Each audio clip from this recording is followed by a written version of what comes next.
अस्सलामुअलैकुम, welcome back to my channel glow up with Kiran. कैसे हैं आप सब? उम्मीद करती हूँ सब खैरियत से होंगे और अल्लाह ताला आप सबको खुश रखे।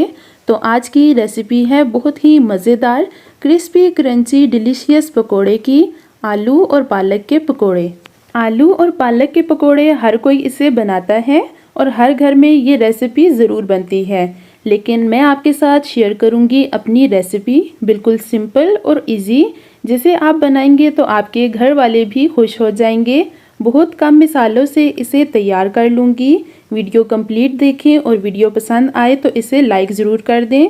तो चलिए रेसिपी की तरफ चलते हैं। ये तमाम इंग्रेडिएंट इसमें ऐड होंगे। तो पहले पकोड़े के लिए बैटर तैयार कर लूँगी। इसके लिए लिया है बेसन और इसमें ऐड कर लूँगी पानी। थोड़ा थोड़ा करके पानी ऐड कर लूँगी। इस तरह पकोड़े का बैटर बहुत ही अच्छा तैयार होता है और इसे अच्छे से मिक्स करना है ताकि अगर बेसन में कोई भी गुठली वगैरह हो तो वो ना रहे, और इसकी कंसिस्टेंसी को थिक रखना है। इस तरह पकोड़े बहुत मज़ेदार क्रिस्पी क्रंची बनेंगे। और ये देखिए बैटर अच्छे से तैयार है। आपका बैटर भी कुछ इसी तरह का होना चाहिए। तो चलिए अब स्पाइसेस ऐड कर लेंगे। मैं इसमें ऐड कर रही हूँ अजवाइन, भुना हुआ ज़ीरा, नमक, दड़ा मिर्च, बस यही स्पाइसेस ऐड होंगे। हरा धनिया बारीक कटा हुआ, ये तो इसमें बहुत ही मज़े का लगता है। अब इसको बहुत अच्छे से मिक्स कर लूँगी ताकि स्पाइसेस और धनिया अच्छे से मिक्स हो जाए। बैटर यहाँ रेडी है। तो अब आलू को कट कर लेते हैं। आलू को अच्छे से वॉश कर लेंगे और फिर इस तरह से बारीक कटिंग कर लेंगे। तो साथ ही साथ मक्खी की भी एंट्री हुई जाती है, ये भी मेरे साथ आपको पकोड़े बनाना सिखाएगी। और ये देखें दोनों आलू अच्छे से कटिंग कर लिए हैं। अब पकोड़े बना लेते हैं। ऑयल को गरम कर लिया है।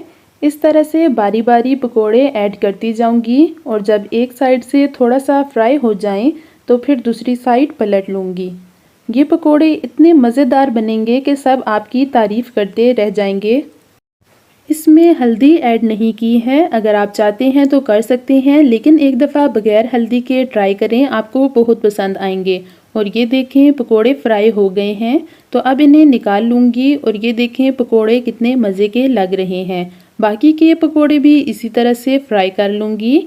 इनमें जो हरा धनिया ऐड किया है इसकी वजह से पकोड़े का टेस्ट बहुत मज़े का हो जाता है। और वैसे भी हरा धनिया हर खाने में खुशबू और टेस्ट दोनों को बढ़ाता है। और ये देखें मज़ेदार से पकोड़े तैयार हैं। इन्हें प्लेट में निकाल लूँगी।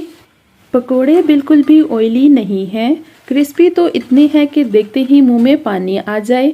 तो अब बनाते हैं पालक के पकोड़े। पालक को भी इसी बैटर में डिप करके ऑयल में डाल लूँगी। और याद रहे कि इसे बहुत अच्छे से वॉश कर लेंगे क्योंकि पालक के साथ मिट्टी बहुत होती है। इसे अच्छे से वॉश करके ड्राई कर लेंगे और फिर तभी इसके पकोड़े बनाएंगे। इन्हें भी उलट पलट कर अच्छे से फ्राई कर लूँगी। और ये देखें कितना प्यारा सा कलर आ गया है। इन्हें भी निकाल लूँगी। इसे सर्व किया है पुदीना और हरी धनिया की चटनी के साथ। मज़ेदार और टेस्टी क्रिस्पी क्रंची पकोड़े तैयार हैं। तो उम्मीद करती हूँ आपको मेरी आज की रेसिपी पसंद आई होगी। वीडियो पसंद आई हो तो इसे लाइक शेयर ज़रूर कर दें। अपनी फैमिली और फ्रेंड्स के साथ शेयर करें। मज़ीद चटपटी रेसिपीज़ के लिए मेरे चैनल को विज़िट करें। सो मिलते हैं नेक्स्ट वीडियो में। तब तक के लिए रखिएगा अपना और अपनी फैमिली का ढेर सारा ख्याल। दुआओं में याद रखिएगा। Thank you so much for watching. Have a lovely day. अल्लाह हाफिज़।